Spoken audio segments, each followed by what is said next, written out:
좋은 아침입니다. 문목사의 1분 묵상. 오늘 예레미야 21장 말씀을 한 번 더 생각해 보겠습니다.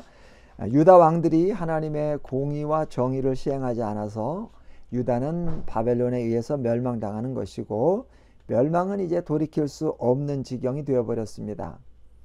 이제 유다가 할 수 있는 일은 하나님께서 내리시는 매를 맞는 겁니다. 하나님의 심판을 받아들이는 것이죠. 그런데 그렇게 하지 않고 끝까지 저항하는 사람들이 있습니다. 피할 수 없는 일을 피하려고 하는 사람들이 있는 겁니다. 그리고 그 사람들은 또 다른 사람들에게 피할 길이 있다, 그렇게 말을 합니다. 여호와의 말씀이니라. 골짜기와 평원 바위의 주민아, 보라, 너희가 말하기를 누가 내려와서 우리를 치리요, 누가 우리의 거처에 들어오리요. 그렇게 말을 한다고 하나님께서 지금 지적하시는 것이죠.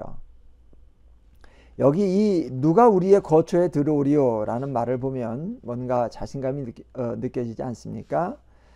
맞습니다. 뭔가 믿는 구석이 있기 때문에 이런 말을 하는 것 같습니다. 이 사람들의 믿는 구석이 뭘까요? 우리가 몇 차례 생각해 본 것처럼 어떤 종교적 자신감을 내비치는 걸까요? 그러니까 하나님의 성전이 있기 때문에 망하지 않을 거다, 그런 자신감일까요? 물론 그런 점도 있겠습니다만 지금 여기서는 그것이 아닌 것 같습니다. 그것이 아니라 어떤 지정학적 자신감인 것 같습니다. 예루살렘의 어떤 지리의 힘을 믿는 것이죠. 예루살렘은 고지대에 위치하고 있고 남쪽으로만 군대가 출입할 수 있는 이런 좁은 길로 이루어진 일종의 천연 요새 같은 곳이죠. 예전에 다윗이 예루살렘 그 원주민들을 물리치기 전에 거기에 살고 있었던 여부수 족속이 다윗에게 이런 말을 했습니다. 소경과 절름발이라도 너를 물리칠 수 있을 것이다. 그만큼 안전하다고 생각했던 것이죠. 그런 천혜의 요새이다 보니까 지금 그걸 자신하는 겁니다. 실제로 아수리의 사네립도 대군을 이끌고 예루살렘을 포위했지만 결국 정복하지 못하고 돌아간 일도 있고, 또 예루살렘이 결국 바벨론에게 멸망당하기는 하지만 바벨론 군대가 예루살렘은 2년 동안 포위한 끝에 정복합니다. 사실 예루살렘은 바벨론 군대의 무력에 의해서 무너졌다기보다는 물과 식량이 떨어져서 스스로 붕괴했다고 볼 수도 있습니다.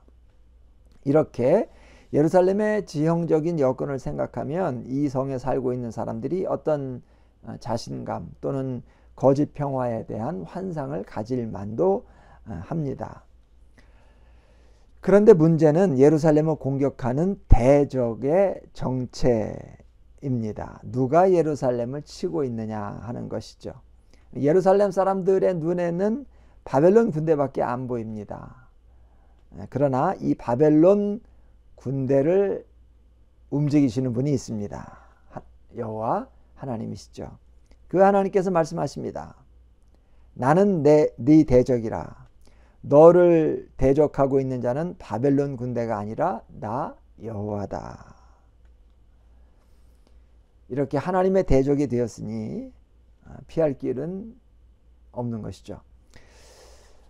우리는 그가 나를 친다라고만 생각합니다. 우리는 그 사람만 처리하면, 이 일만 해결되면, 그것만 없어지면 문제가 지나가고 평안해질 거라고 생각합니다. 그러나 그 사람, 그 일, 그것은 그저 눈에 보이는 현상일 뿐 정말 직면하고 해결해야 될 문제는 하나님일지 모릅니다. 아니, 그럴 겁니다. 하나님이 하시는 일이면 피할 수가 없죠. 하나님을 직면해야 됩니다. 남편, 아내, 자식, 친구, 교우, 상사, 부하, 동료, 학우, 이웃, 물질, 건강, 관계, 나에게 일어나는 만사는 하나님과 관계되어 있고 하나님께서 하시는 일이라는 생각을 할 줄 알아야 됩니다. 그래야 근본적으로 문제가 해결됩니다. 그렇지 않고 현상에만 집중하면 다 그것은 미봉책이고 임시방편이고 그것은 손으로 해를 가리는 행위일 뿐입니다.